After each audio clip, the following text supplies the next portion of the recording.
Dans ce tutoriel, nous allons voir le fonctionnement des zones cibles qui permettent de faire des activités basées sur des déplacements d'objets. Nous aborderons également la gestion des scores dans Didapage, passer en mode édition et créer un élément texte qui indiquera la consigne de l'activité.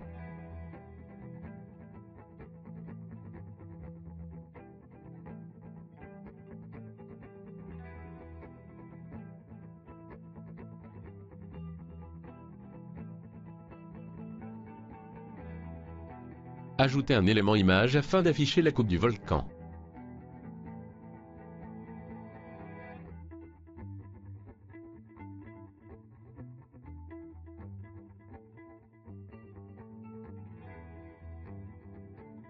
Nous allons maintenant créer 4 blocs texte pour les 4 légendes de la coupe.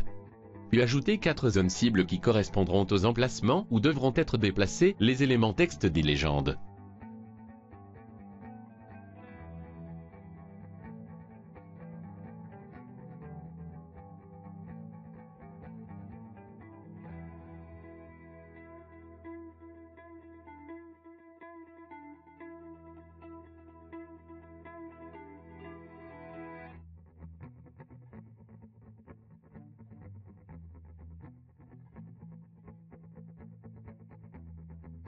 Ajouter un premier élément zone cible.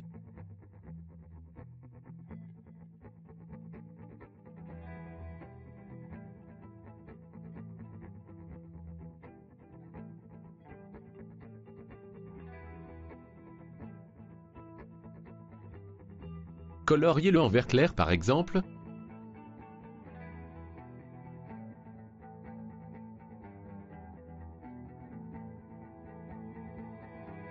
Placez-le vers la chambre magmatique. Repassons en mode visualisation pour mieux comprendre le fonctionnement des zones cibles. Nous nous apercevons que nous ne pouvons pas déplacer les légendes. Corrigeons ceci, repasser en mode édition et ouvrir la fenêtre des paramètres de l'élément texte numéro 3, c'est-à-dire la légende de la chambre magmatique, et sélectionner le bouton radio déplaçable. Nous pouvons également cocher la case uniquement sur les zones cibles, si bien que si on déplace l'élément en dehors d'une zone cible, il reprendra sa position de départ. Repassons en mode visualisation pour apprécier le résultat.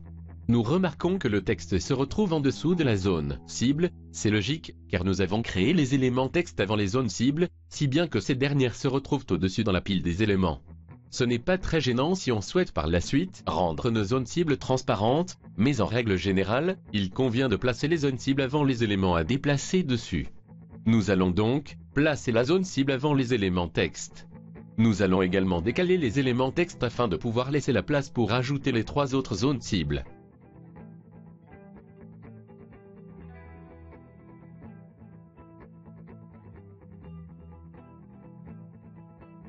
Réalisez un copier-coller de la première zone cible et placez-les autour de la coupe du volcan.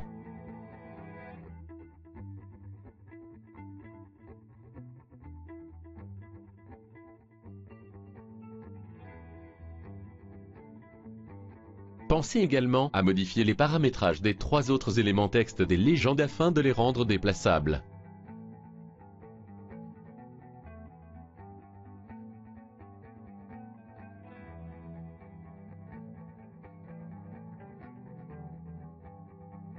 Nous aurions besoin de flèches de légende pour bien indiquer la partie du volcan à légender.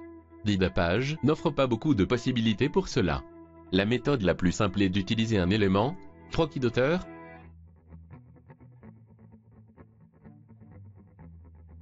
ajuster le cadre à l'endroit où la flèche de légende doit être dessinée. Utilisez les outils proposés pour dessiner cette flèche. Choisir par exemple une épaisseur de 2 points. Utilisez l'outil trait et tracer la flèche. Pour la pointe, nous n'avons pas d'autre choix que d'utiliser de nouveau l'outil trait.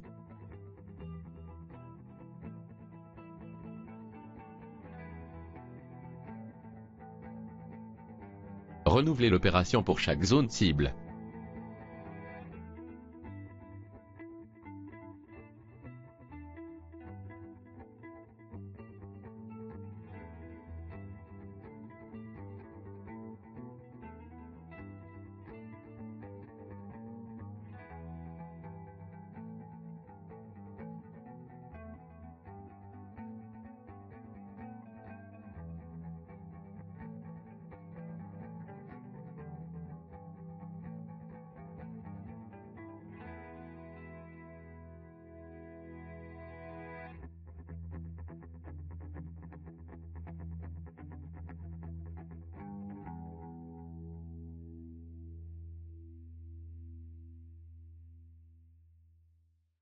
Passons maintenant au paramétrage des zones cibles afin de définir les éléments texte des légendes à associer.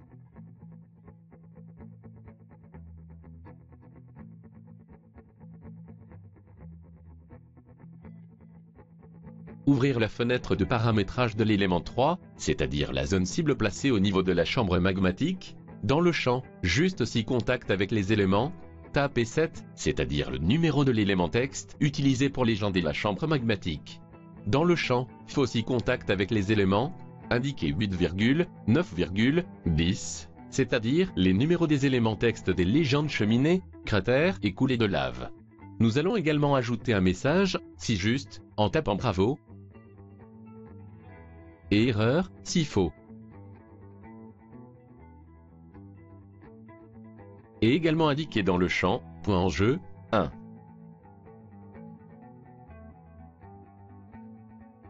Selon le même principe, paramétrez les autres zones cibles.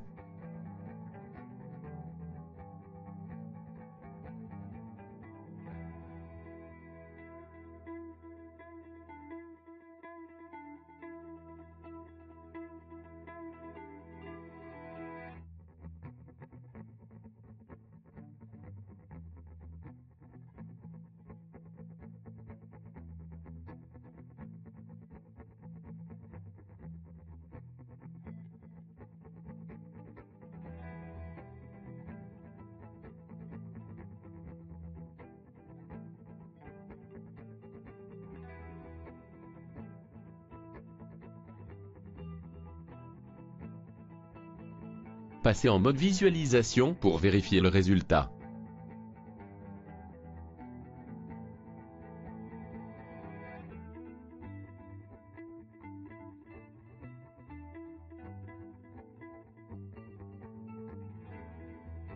Le problème est que nous n'avons aucun retour sur la réussite de l'activité. Repassez en mode édition.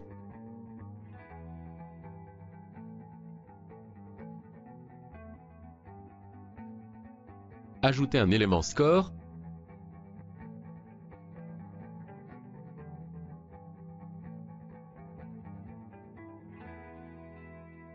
Un élément message.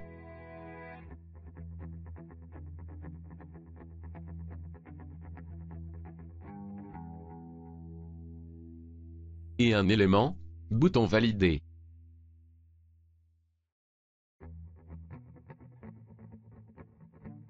Ouvrir la fenêtre de paramétrage de l'élément, bouton validé. Pour le moment, nous ne changerons que le libellé du bouton, en indiquant par exemple, le label « Validé ».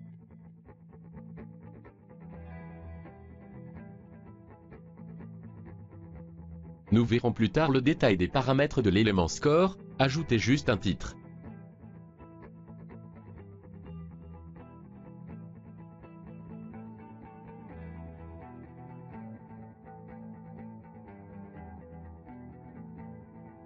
La fenêtre de paramétrage de l'élément message ne propose pas beaucoup d'options. Nous pouvons cependant modifier le titre. Passez en mode visualisation pour vérifier le résultat.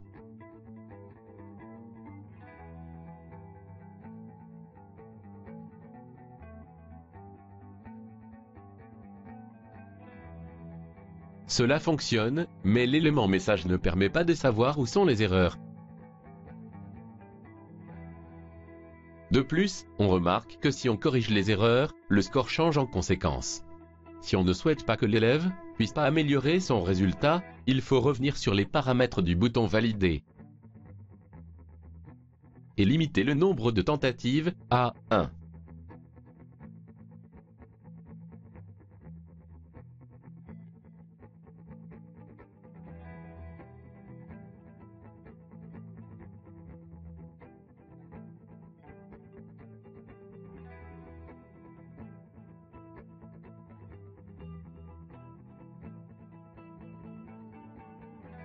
Ainsi, même si l'élève corrige ses erreurs de placement, le score n'est pas modifié.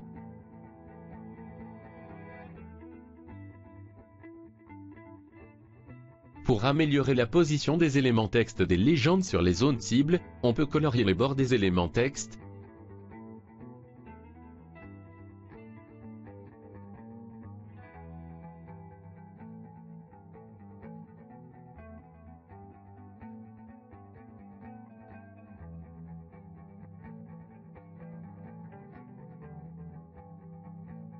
puis les centrer sur les zones cibles. Pour déplacer simultanément des éléments, on peut faire un clic gauche à côté des éléments à sélectionner, et, en maintenant l'appui sur le bouton gauche de la souris, glisser le curseur pour englober les éléments à sélectionner. Notons que les éléments sélectionnés apparaissent colorés dans la liste de fenêtres d'édition de la page.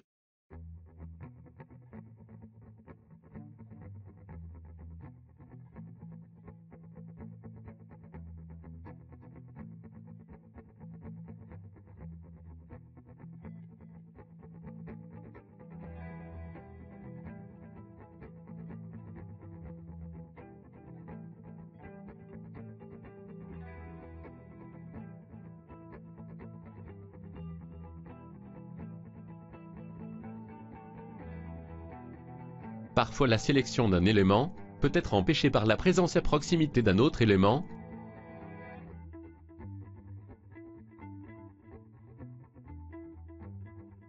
Dans ce cas, on peut masquer l'élément gênant, faire la manipulation souhaitée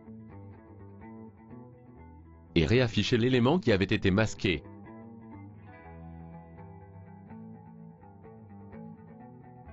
Replacer les éléments texte des légendes dans la position de départ.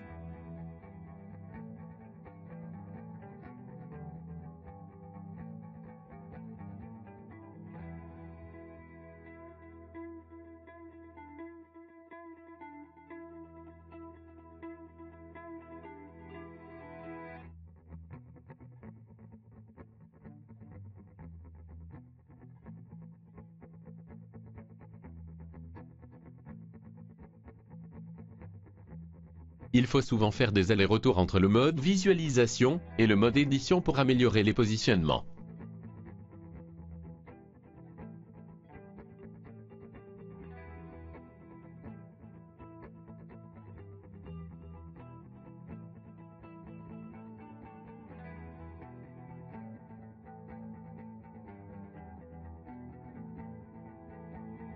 Pour terminer, on peut rendre transparent les zones cibles.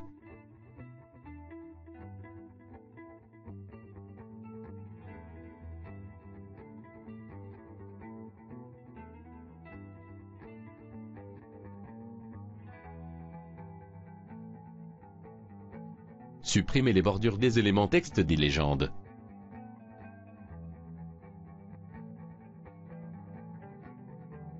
Nous allons proposer une astuce pour permettre à l'élève de mieux se corriger grâce aux commentaires affichés dans l'élément message.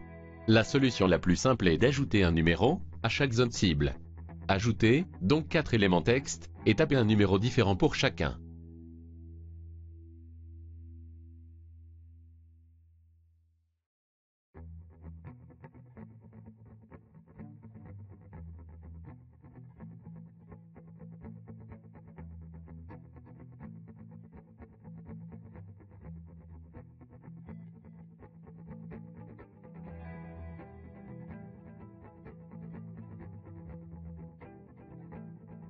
Il suffit alors de modifier les messages qui avaient été ajoutés dans la fenêtre de paramétrage des zones cibles.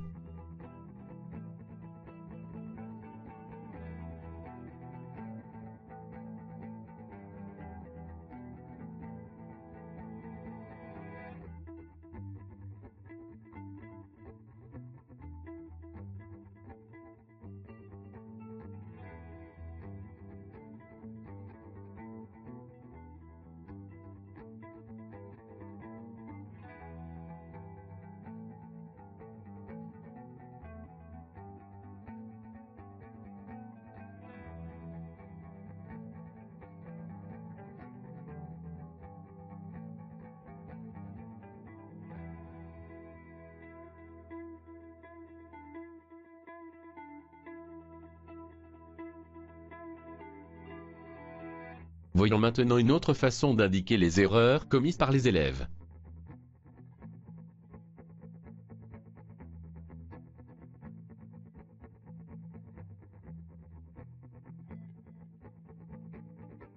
On peut pour cela supprimer la zone de message. Nous allons créer des ronds verts et des ronds rouges qui serviront à indiquer les bonnes et les mauvaises réponses. Pour cela, nous utiliserons les éléments froc et hauteur, mais nous aurions pu utiliser 2 images, comme des smileys, que nous aurions préparés au préalable. Ajouter un élément, froc et hauteur,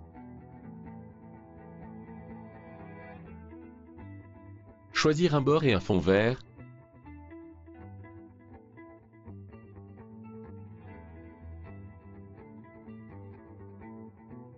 Utilisez l'outil cercle, créer un rond vert.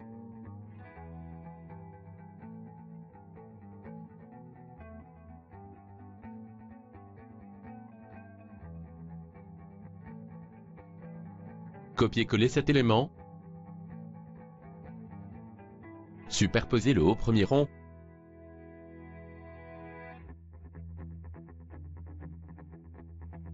Utilisez l'outil retour pour effacer le rond vert.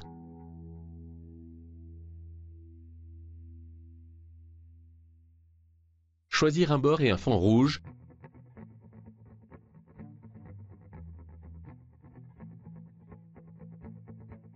Et refaire un rond rouge de même dimension par-dessus le rond vert.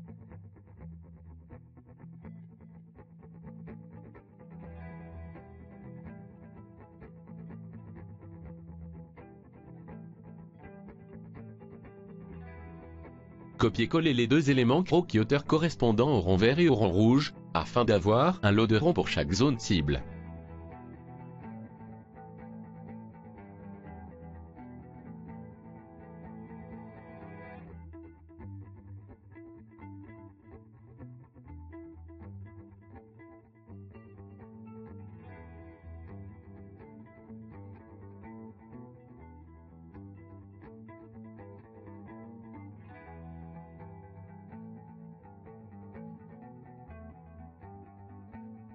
Ouvrir la fenêtre de paramétrage de la première zone cible, c'est-à-dire l'élément 3 associé à la chambre magmatique. Nous pouvons effacer les messages qui ne nous serviront plus. Et dans le champ « Visibilité si juste », tapez « +18 » afin de faire apparaître le rond vert associé à la zone cible de la chambre magmatique, et -19 pour masquer le rond rouge. Puis dans le champ « Visibilité s'il faut », tapez l'inverse pour afficher le rond rouge et masquer le rond vert. Répétez la même opération pour chaque zone cible.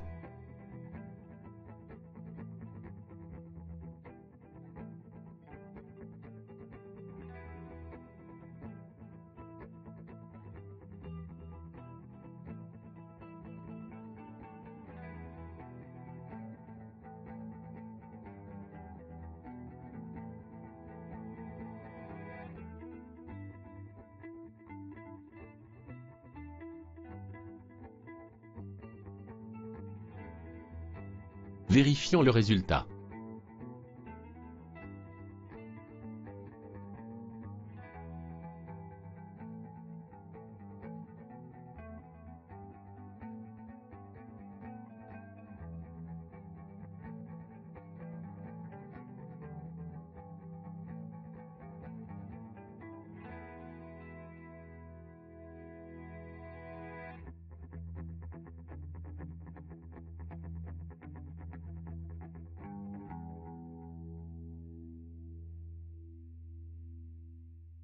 Améliorons le rendu en superposant les ronds verts et rouges de chaque zone cible et en ajustant les emplacements.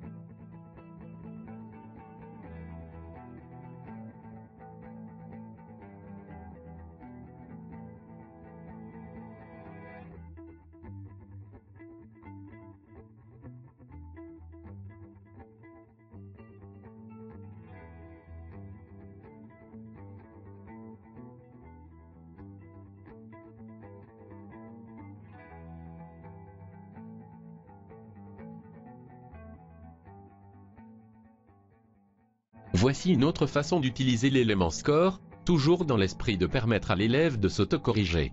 Pour commencer, nous allons supprimer les ronds rouges et verts de l'activité précédente.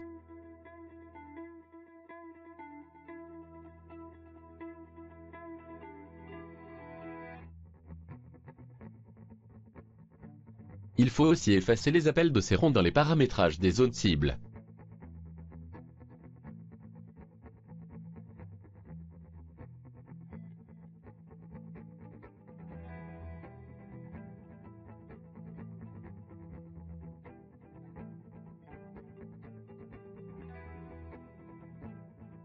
Nous allons maintenant créer un premier élément texte,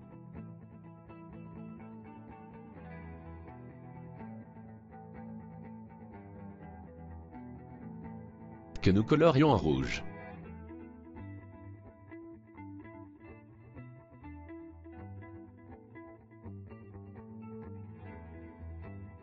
Copier-coller cet élément en 3 nouveaux exemplaires.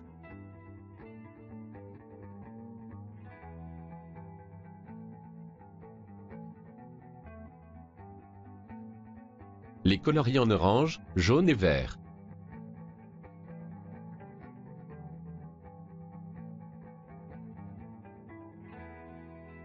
Les superposer afin de créer une sorte d'échelle de réussite, allant du rouge quand tout est faux au vert quand tout est réussi.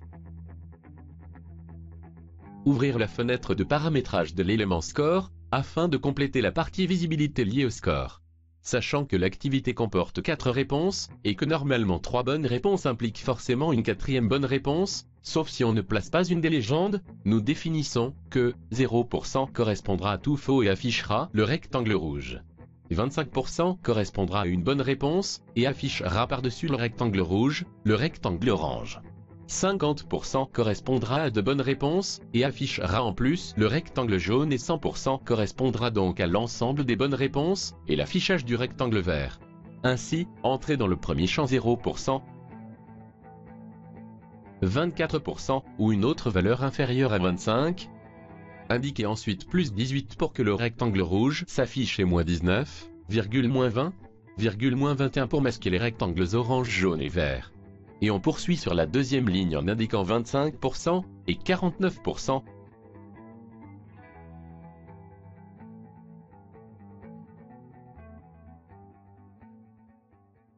Puis plus 18, plus 19, moins 20, moins 21. Sur la troisième ligne, tapez 50% et 74%.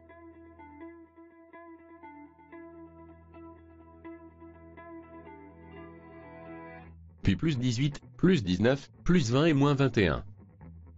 Enfin sur la quatrième ligne, tapez 75%, 100%.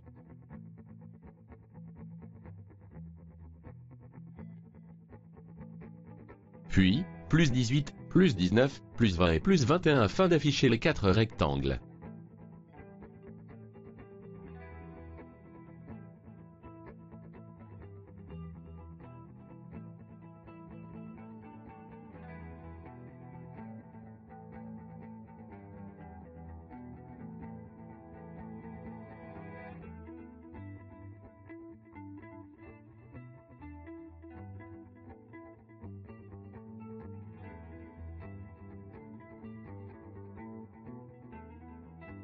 Il y a un problème, on ne peut pas améliorer notre niveau sur l'échelle des couleurs, c'est normal, car nous n'avons pas modifié le nombre de tentatives dans les paramétrages du bouton « Valider ».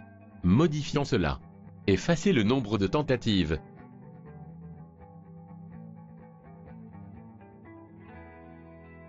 Apprécions le résultat.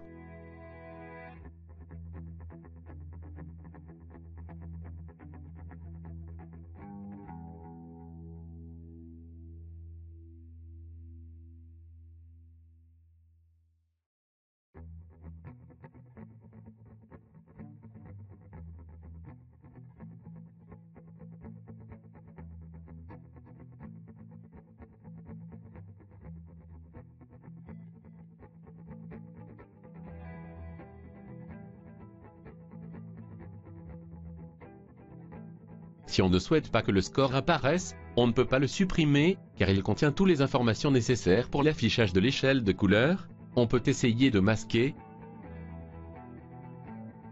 mais il réapparaît lorsque l'on repasse en mode visualisation.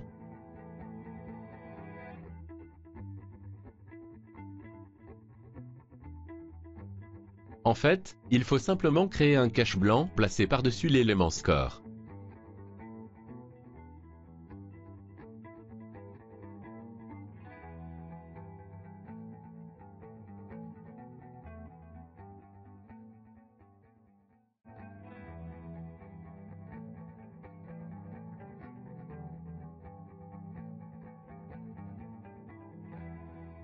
Bien sûr, la fonction des visibilités liées au score peut être employée pour d'autres objectifs, comme faire apparaître des indices ou des aides en fonction du niveau atteint par un élève dans une activité.